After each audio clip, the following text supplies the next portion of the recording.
السلام علیکم دوستو، امام ابو حنیفہ رحمہ اللہ کے زمانے میں حاسدین نے سوچا کہ امام ابو حنیفہ رحمہ اللہ کے دامن پر ایسا دبا لگا دیا جائے کہ لوگ بدزن ہو جائے۔ لہٰذا انہوں نے ایک جوان عمر بیوہ عورت سے رابطہ کیا کہ کسی حیلہ سے امام صاحب کو اپنے گھر بلا، ہم تمہیں اس کے بدلے میں بھاری رقم ادا کریں گے۔ چونکہ عورت دوستو بیچاری پسلتی بھی جلدی ہے اور پسلاتی بھی جلدی ہے، وہ جانچنے میں آ گئے۔ چنانچہ امام ابو حنیفہ رحمہ اللہ جب رات کو گھر جاتے وقت اس عورت کے گھر کے سامنے سے گزرے تو عورت باپردہ ہو کر نکلی اور کہنے، امام ابو حنیفہ، میرا خاوند فوت ہو رہا ہے، وہ کوئی وصیت کرنا چاہتا ہے اور وہ وصیت میری سمجھ میں نہیں آ رہی، خدا کے واسطے آپ وہ سن لیے۔ آپ گھر میں داخل ہوئی، عورت نے دروازہ بند کر دیا۔ کمروں میں چھپے ہوئے حاسدین باہر آ گئے اور کہنے لگے، ابو حنیفہ، آپ رات کے وقت ایک علیحدہ مکان میں اکیلی نوجوان عورت کے پاس برے ارادے سے آئے ہیں۔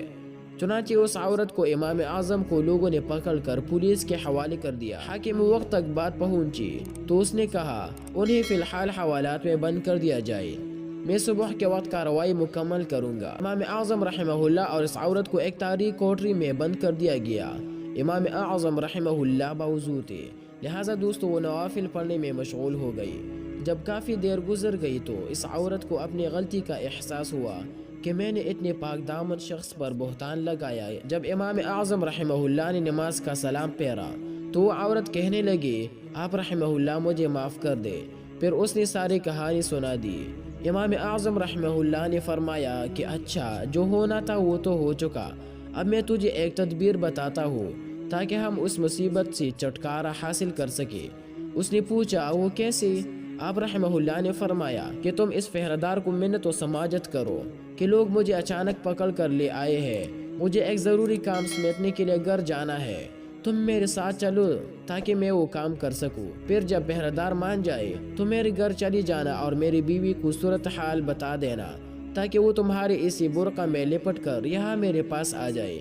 دوستو عورت نے رو دو کر پولیس والے کا دل موم کر لیا اور یوں امام صاحب رحمہ اللہ کے اہلیہ محترمہ حوالات میں ان کے پاس پہنچ گئی۔